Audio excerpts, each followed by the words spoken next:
เปิดวิดีโอมาก็พาพี่น้องมาเบิ่งบ่ฮู้ว่าตึกอิหยังพี่น้องเอ้ยตึกสูงพู้นเนาะก็มื้อนี้ก็เฮาก็สิเดินทางไปโลตัสปิ่นเกล้าพอดีเฮาก็สิได้เดินทางไปสปปลาวพี่น้องพอดี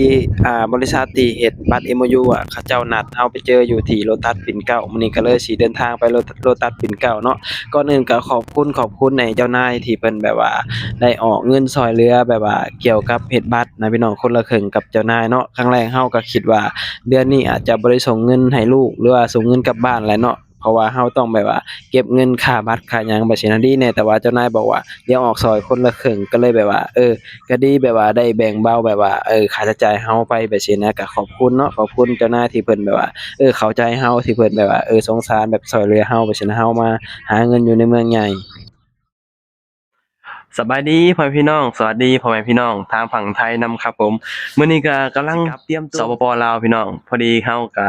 สิไปทำบัตร MOU แหละเนาะหลังจากที่เฮาแบบว่าได้ลงคลิปที่ว่าเฮาเตรียมตัวสิไปรับบัตร MOU หรือว่าบัตรอนุญาตทำงานแหละพี่น้องเนาะนี่คือพาสปอร์ตที่เฮาจะเดินทางไปนครหลวงเวียงจันทน์พี่น้องแล้วก็ไปทำบัตร MOU เนาะมื้อนี้ก็ถือว่าเป็นมื้อที่แบบว่าบริษัทที่เฮ็ดบัตร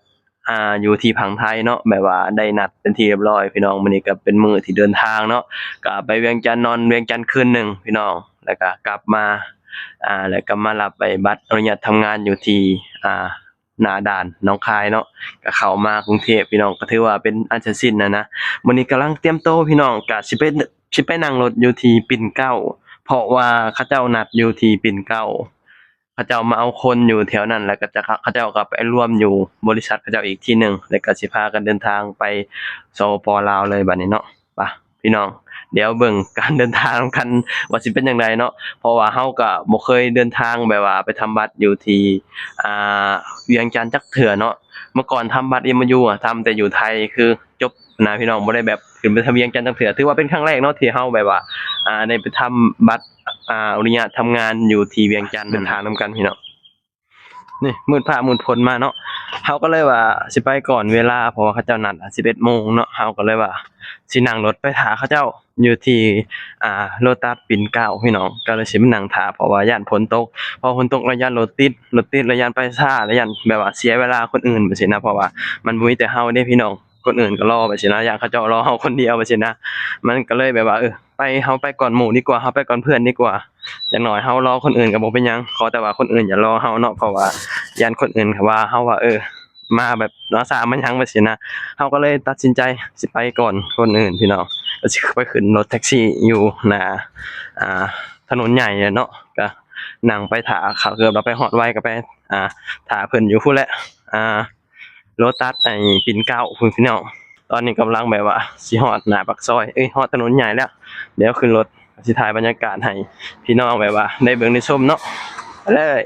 มาปุ๊บก็ได้รถพอดีพี่น้องแท็กซี่มาพอดีก็เลยสิขึ้นรถบัดนี้เนาะแล้วก็สิถ่ายบรรยากาศให้พี่น้องได้เบิ่งได้ชมเนาะเพราะว่าปกติแล้วเราก็บ่ค่อยได้ถ่ายบรรยากาศแบบว่าให้พี่น้องได้เบิ่งได้ชมแบบว่าตามสถานที่ในเมืองหรือว่าตึกสูงๆบ่ซี้นะมื้อนี้ก็เลยแบบว่าได้มีโอกาสถ่ายให้พี่น้องได้เบิ่งได้ชมเนาะคืออย่างที่ต้นคลิปเราเว้าว่ามื้อนี้ก็สิเดินทางไปโลตัสปิ่นเกล้าพี่น้องไปเจอ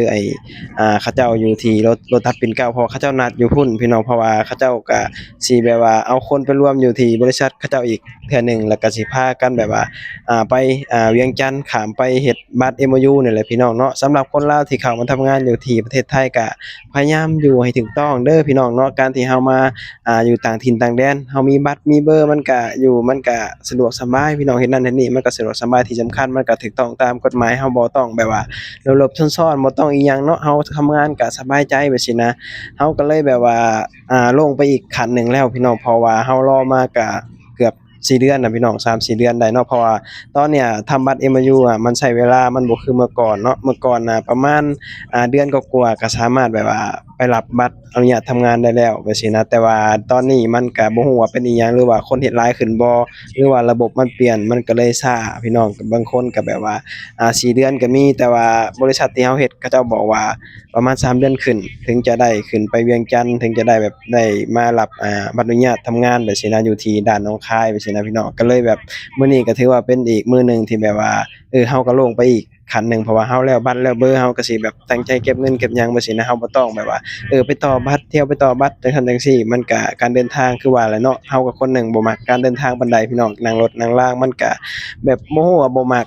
มันก็ขึ้นอยู่กับคนนี่ก็พาพี่น้องมาเบิ่งบ่ตึกสูงๆพี่น้องเบิ่งป๊า